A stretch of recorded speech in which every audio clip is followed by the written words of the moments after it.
Assalamualaikum warahmatullahi wabarakatuh. wabarakatuh. Kami dari kelompok 12, saya Irsania Safitri, Saya Dini Septiana Sari ingin mempresentasikan tentang Capital Asset Pricing Model. dan Arbitrage Pricing Theory. Capital Asset Pricing Model. Capital Asset Pricing Model merupakan sebuah model yang menggambarkan hubungan antara risiko dan return yang diharapkan. Model ini digunakan dalam penilaian harga sekuritas. Capital Asset Pricing Model merupakan pengembangan teori portofolio yang dikemukakan oleh Markowitz dengan memperkenalkan istilah baru yaitu resiko sistematik dan resiko spesifik atau resiko tidak sistematik. Asumsi-asumsi yang mendasari Capital Asset Pricing Model. Yang pertama, tidak ada biaya transaksi. Dalam asumsi ini, tidak ada biaya transaksi yang dikeluarkan investor dalam transaksi menjual maupun membeli saham. Yang kedua, investasi sepenuhnya bisa dipecah-pecah. Dalam hal ini, investor memiliki kebebasan dalam menentukan besaran dana yang akan diinvestasikan. Yang ketiga, tidak ada pajak penghasilan bagi investor. Investor akan merasa indifferent dalam memperoleh dividend maupun capital gains. Yang keempat, pemodal atau investor tidak dapat mempengaruhi harga saham. Semua investor adalah price taker, bukan price maker. Yang kelima, pemodal atau investor bertindak atas pertimbangan expert return dan resiko dengan mengoptimalkan hubungan antara return dengan resiko dalam berinvestasi. Yang keenam, pemodal atau investor bisa melakukan transaksi short sales. Yang ketujuh, terdapat riskless lending, juga terdapat borrowing rate yang akan membuat investor bisa meminjam dan menyimpan aset pada tingkat bunga yang sama. Yang ke-8, pemodal memiliki pengharapan yang homogen. Dengan asumsi ini, semua investor memiliki pemahaman yang sama terhadap expected return, deviasi standar, dan koefisien korelasi antar tingkat keuntungan. Dan yang terakhir, semua aktiva bisa diperjualbelikan. Garis pasar market atau capital market line. Garis pasar modal menggambarkan hubungan antara return harapan dan risiko total dari portofolio efisien dan pasar yang seimbang. Contoh garis pasar modal. Contohnya dalam kondisi pasar yang seimbang, return harapan pada portofolio pasar adalah 15%, dengan deviasi standar sebesar 20%. Tingkat return bebas resiko sebesar 8%. Maka nilai slope CML dapat dihitung menggunakan persamaan sebagai berikut. Slope CML sama dengan return aset bebas resiko dikali return portofolio pasar dikurang return aset bebas resiko dibagi deviasi standar return portofolio pasar dikali deviasi standar return portofolio efisien. Maka slope CML akan sebesar 0,15 dikurang 0,08 dibagi 0,20 sama dengan 0,35. Dengan demikian, slope CML sebesar 0,35 ini dapat diartikan bahwa setiap terjadi kenaikan 1%, resiko portofolio maka tambahan return yang disyaratkan oleh pasar sebesar 0,35%. Poin penting CML. Yang pertama, Garis pasar modal terdiri dari portofolio efisien yang merupakan kombinasi dari aset yang beresiko dan pasar yang bebas resiko. Yang B, slope CML akan cenderung positif karena adanya asumsi bahwa investor bersifat risk averse. Yang C, berdasarkan data historis, adanya risiko akibat perbedaan return aktual dan return harapan akan bisa menyebabkan slope CML yang negatif. Yang D, garis pasar modal dapat digunakan untuk menentukan tingkat return harapan untuk setiap risiko portofolio yang berbeda. Selanjutnya ada garis pasar sekuritas atau security market line, yaitu garis yang menghubungkan tingkat return harapan dari suatu sekuritas dengan risiko sistematis beta. Beta merupakan ukuran risiko sistematis suatu sekuritas yang tidak dapat dihilangkan dengan melakukan diversifikasi. Beta menunjukkan sensitivitas return sekuritas terhadap perubahan pasar. Sebagai ukuran sensitivitas return saham, beta juga dapat digunakan untuk membandingkan resiko sistematis antara suatu saham dengan saham yang lain. Perhitungan tingkat keuntungan sekuritas dapat juga menggunakan pendekatan CAM.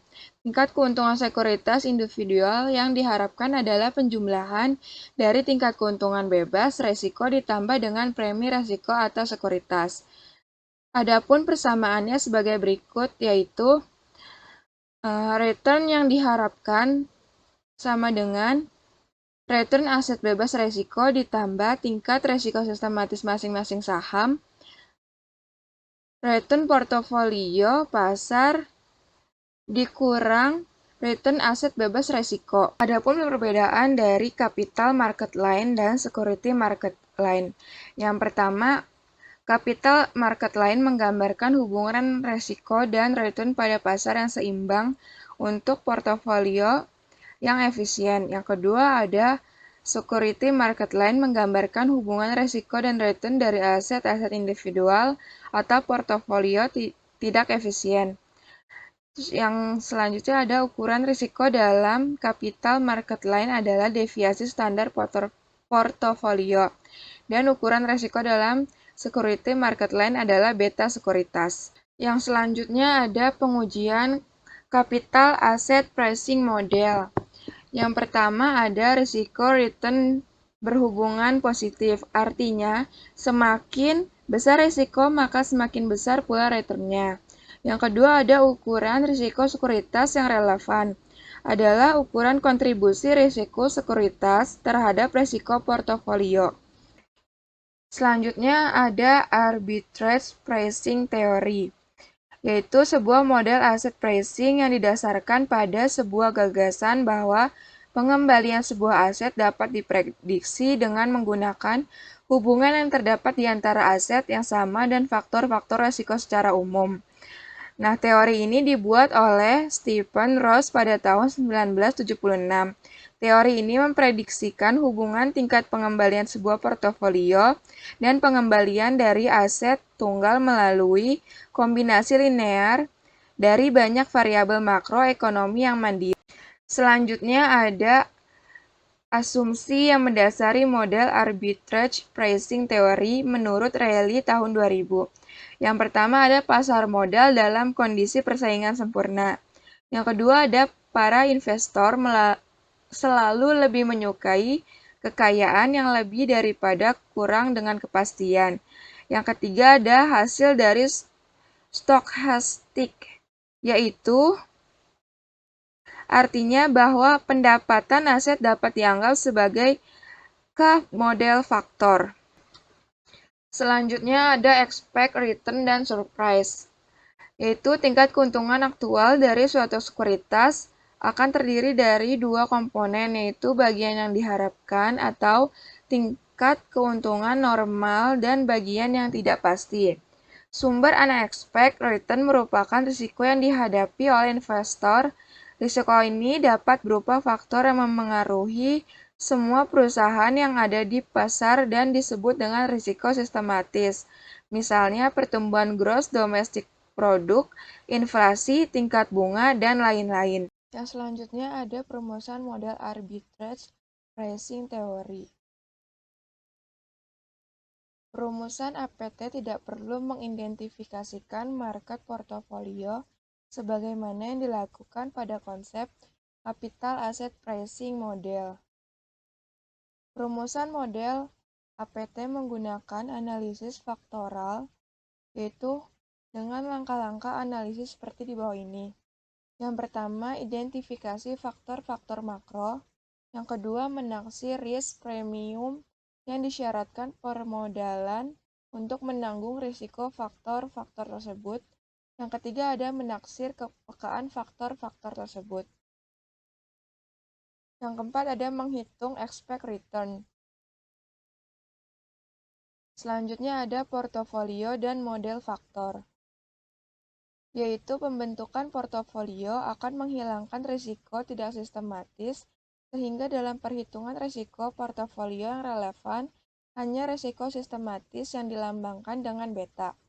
Sama halnya seperti capital asset pricing model, maka hubungan expect return dan beta adalah linear positif. Keunggulan dan kelemahan dari arbitrage pricing theory. Yang pertama ada keunggulannya, yaitu yang pertama tidak memerlukan asumsi tentang kenormalan distribusi return. Yang kedua ada menempatkan kajian komprehensif adanya hubungan linear antara expect return. Terus kelemahan dari arbitrage pricing theory. Yang pertama adalah yang belum terjawab, yaitu faktor-faktor yang memiliki nilai lambda yang cukup besar, positif atau negatif, sehingga faktor tersebut perlu diperhitungkan saat mengestimasikan return yang diharapkan.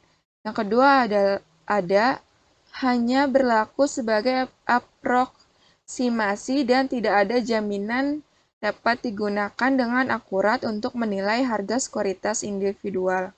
Selanjutnya adalah perbandingan capital asset pricing model dengan arbitrage pricing theory, yaitu apabila dibandingkan dengan capital asset pricing model, arbitrage pricing theory memiliki kelebihan karena dalam perhitungannya tidak mensyaratkan keberadaan portofolio pasar.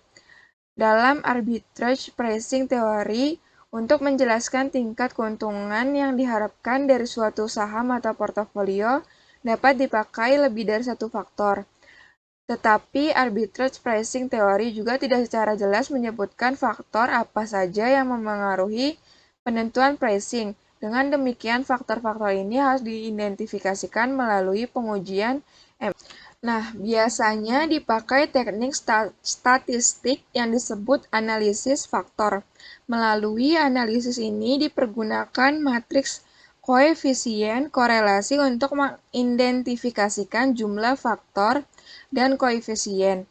Disebut sebagai loading. Penelitian Roll and Ross tahun 1984 mengidentifikasikan beberapa faktor yang mempengaruhi tingkat keuntungan, yaitu yang pertama perubahan inflasi yang tidak diantisipasi, yang kedua ada perubahan produk industri yang tidak diantisipasi, yang ketiga ada perubahan dalam premi resiko, dan yang keempat ada perubahan slope atau kemiringan kurva hasil yang tidak dapat diantisipasi.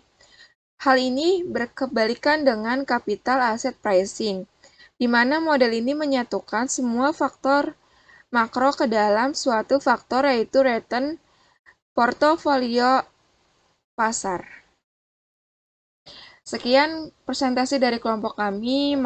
Mohon maaf bila ada kekurangan dalam presentasi ini. Wassalamualaikum warahmatullahi wabarakatuh.